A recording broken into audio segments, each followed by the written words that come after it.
بسم اللہ الرحمن الرحیم۔ السلام علیکم ورحمۃ اللہ وبرکاتہ۔ ہم آپ کو حافظ اسلامک ٹی وی میں خوش آمدید کہتے ہیں۔ سورج اور چاند گرہن کب اور کیوں لگتا ہے، اس کے بارے میں بہت ساری باتیں مشہور ہیں، لیکن احادیث کے مطابق ہے وہ نبی کریم صلی اللہ علیہ وآلہ وسلم سے نقل کرتے تھے کہ آپ صلی اللہ علیہ وآلہ وسلم نے فرمایا کہ سورج اور چاند میں کسی کی موت و حیات کی وجہ سے گرہن نہیں لگتا، بلکہ یہ اللہ تعالیٰ کی نشانیوں میں سے ایک نشانی ہے، اس لیے جب تم ان کو دیکھو تو نماز پڑھو۔ اس کی حدیث کا حوالہ ہے صحیح بخاری 3201۔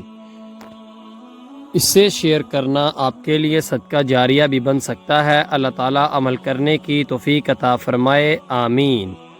ملتے ہیں آپ سے کسی نیکسٹ ویڈیو میں، تب تک کے لیے اللہ حافظ۔